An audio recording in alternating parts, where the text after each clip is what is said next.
Okay, so here we are. I'm answering the question, Lou, what is in your pantry? Here you go. It's not that fancy. I have a rule. I made this rule up because I was seeing on Instagram that there were so many pretty perfect pantries out there with perfect jars, with perfect wooden lids, in like perfect eco-friendly kind of sustainable ways, and they're all stuck together and they all look beautiful. And I just had a bunch of jars that my husband was really like annoying. He was on me to get rid of them. I'm a jar hoarder. And I thought, you know what? I can make my own pantry jars using these leftover jars, and I don't have to buy a single thing. Because I don't know if you've actually been to buy any of those pretty jars. They're actually really fucking expensive. So use your leftover nut butter jars, sauerkraut jars, whatever you buy in a jar. You can store something in it, and you'll find something to store in it too. So let's start on the top level. I was about to say level 1. Level 3. 1, 2, 3. Level 3. We have all of our nuts. Almonds. So this is an old extra virgin coconut oil jar. I probably should, get out the eucalyptus and take that off, but I'm not gonna do that. It's probably been like this for a year or more. And I get out the trusty old masking tape and I write a label on it. And that's it. So we have almonds, coconut, cashews, sunflower seeds, sesame seeds, flax seeds. I also have in here coconut sugar. I have some dried fruit, so I have currants and I also have sultanas.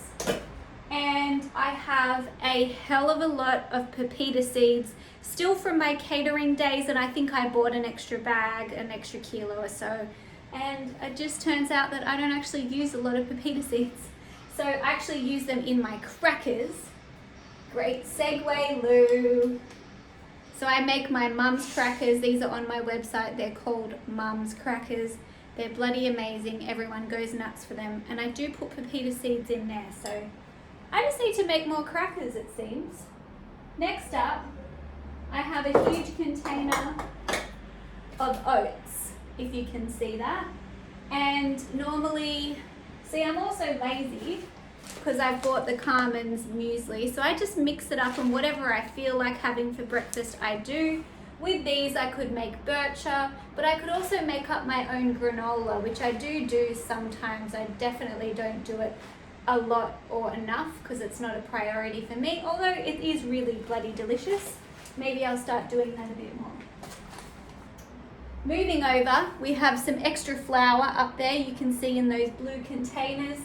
And then I have some desiccated coconut, which I don't know what I'm going to do with that because I normally use coconut to make coconut milk or coconut flakes, but desiccated coconut's just, it's like the weak link of the coconut family.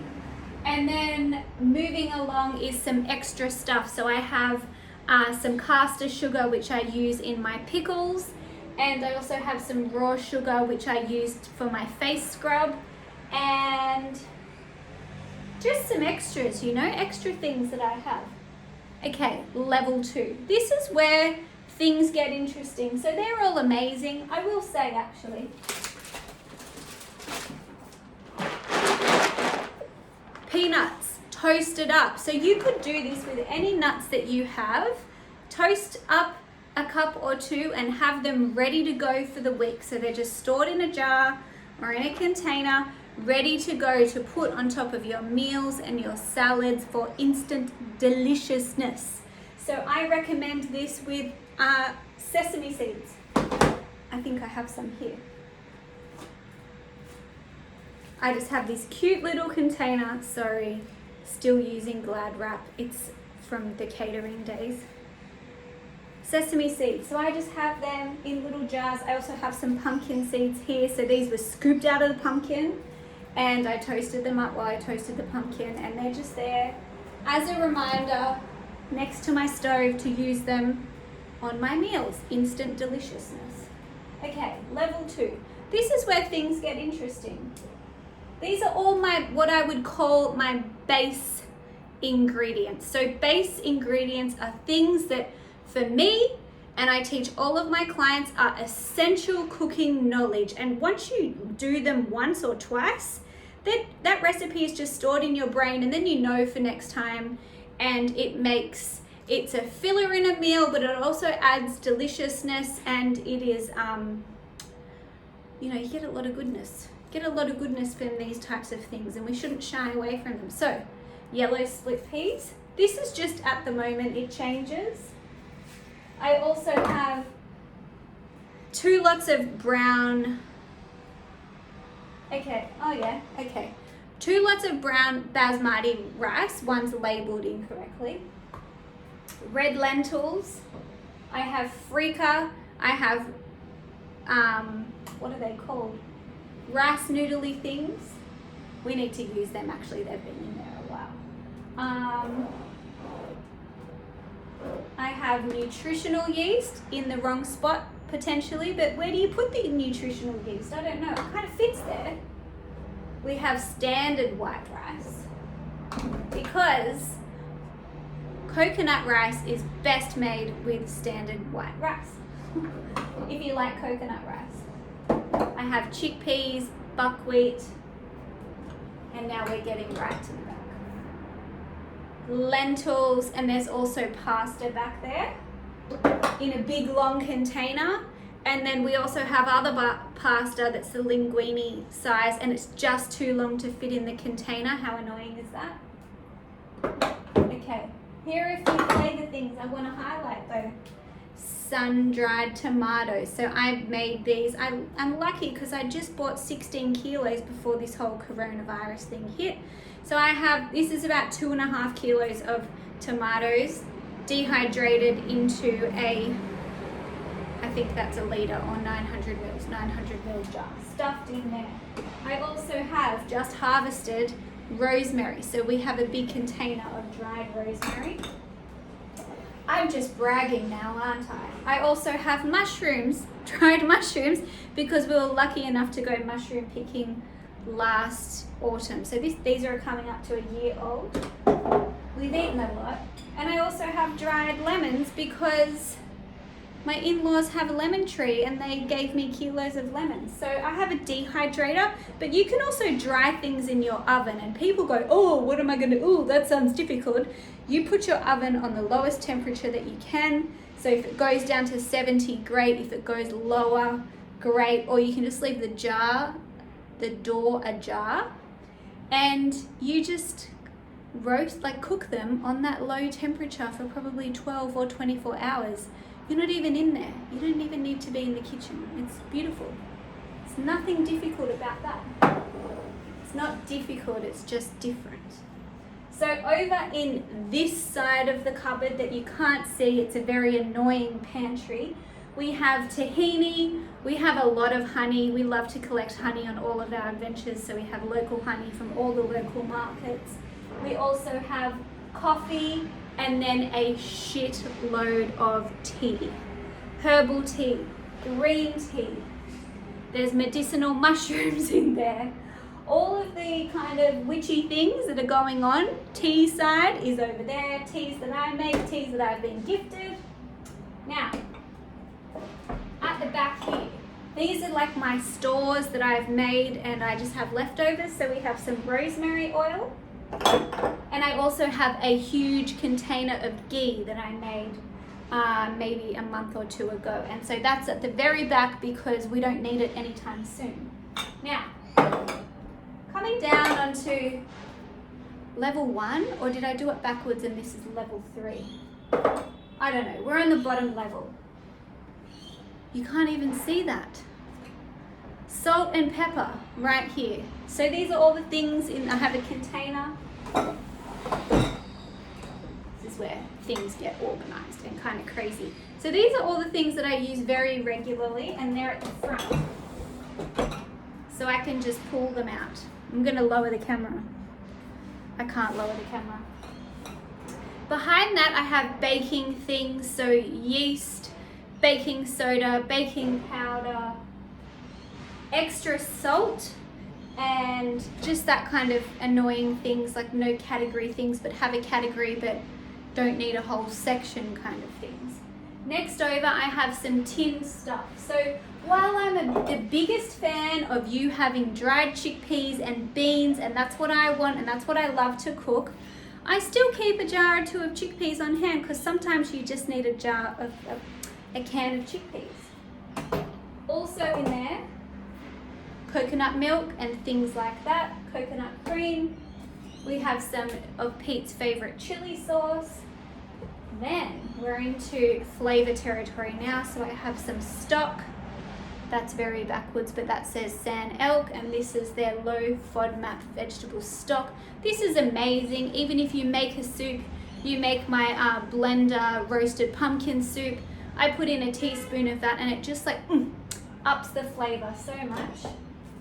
Then next over, I have all the kind of Asian-y spices together. So there's miso paste, there's tamari, there's sesame oil, there's coconut aminos fish sauce, Tabasco sauce, we have sake, cooking sake, we have mirin, we have rice wine vinegar. That's about it. And all of those ingredients I love because they're quite salty as well, and salty means we can be a bit lazier. Salty means flavor too. So if we make a slow cooker meal and it's nice, but it just needs something extra, you're not sure, I always say it's either like a squeeze of lemon or citrus, and salt are normally the two main things that you can go to. So half a tablespoon or a tablespoon of tamari is absolutely delicious in either a salad dressing, so even like a green goodness dressing where you would think you wouldn't ever put tamari and green goodness together. It's just salt. Tamari is just salt. So in a small amount, it's not going to make it taste like soy or implode its Asian taste vibes into your green goodness dressing. It's just salt. So that goes for tamari, fish sauce, miso paste. Let's start with those three. Next over, I have some jars of tuna, which I never buy because to me it smells like cat food, and I had a cat for so many years, so yuck. But I got these because I'm pregnant and there's no meat on the shelves at the moment, so pregnant mamas need their protein, so that's why we have these. Then I have about 8 of these jars of passata that I just made. So I just made these a week ago, 10th of March. And I also have bottled tomatoes. So these have been roasted and cooked and then heat pressure canned. So they're shelf stable for a good year. They're not gonna last it through. They're not gonna make it a month. These are 500 ml jars. We've used 2 in a week. Then I have a huge thing of oil, 4-liter oil, and also some paper towels. And then our drug section, so we have some Panadol in there. Our vitamins normally live in there, but they're out on this bench at the moment next to our water cooler, just so we remember to take them every day and every night. Now, next up, what haven't I covered? Spices. So our spices live in a separate spice drawer that's over there, and it's full. I also have spices up there and I have spices up there. But what I wanted to talk to you about today, while you can go out and you can buy cumin and turmeric and smoky paprika and sweet paprika and coriander ground and fennel ground, or fennel seeds and coriander seeds, cinnamon quills and star anise, and there are so many spices that you could buy. If you're just starting out in Spice Land and even a curry powder scares you, or you're not really sure what to do, I recommend getting these. So, that's just normal curry powder. Then we have a harissa mix, which they also have a little ingredient list on the back of what it is. So this is like a North African spice mix. So really good in certain dishes. I also have a curry korma. So that's like lamb korma from your Indian restaurant. So that means that I can just put a tablespoon of this in my pot with some onions, garlic, veggies, coconut milk, and I have a beautiful curry korma without needing to try very hard or trying to blend all the spices or make sure that I have them on hand. I also have a peri peri spice mix, so this is beautiful on roast chicken and other things like that. And the list goes on. Moroccan spice mix. So I bought these because I wanted to start experimenting and showing my clients how you can use these blended spices. I don't believe you can get these in the supermarkets, the bigger ones, but you could definitely get it in the smaller ones or the grocery store. And you can start using these as your lazy, let's call it a kitchen hack, but a kitchen hack is just something that all home cooks know how to do because they've freaking made the effort to get in the kitchen and realize, oh my god, this cooking thing isn't actually as hard as I've been making it out to be up in here. So let's just call a kitchen hack what it is. It's just you existing in the kitchen.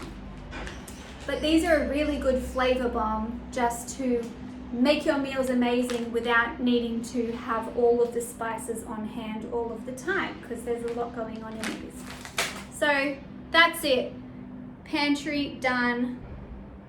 Not overly pretty, but it works. So this is what you need to know for your pantry. It has to work for you. You need to be able to find things. They need to be well labeled, and they need to be safe from things like weevils and that type of stuff, especially if you live in a hotter climate, or you'll notice when it gets closer to summer, sometimes weevils can get in, and that's just a part of flour and food businesses sometimes, which sucks. But there's nothing worse than picking up a whole kilo of cashews that cost you $20-something per kilo and noticing that there's little weevils in there, because that means you've got to throw it out. So keep everything safe, keep everything stored. You can see that I'm not even following my rules here. I need to put some things in jars still, but it needs to work for you. Clearly label it and just have fun. This is crazy, but I also cook a lot, so you might not need this much. You can start with a few from each list in my pantry guide. Download that now and have fun. Get in the kitchen. I'll see you soon.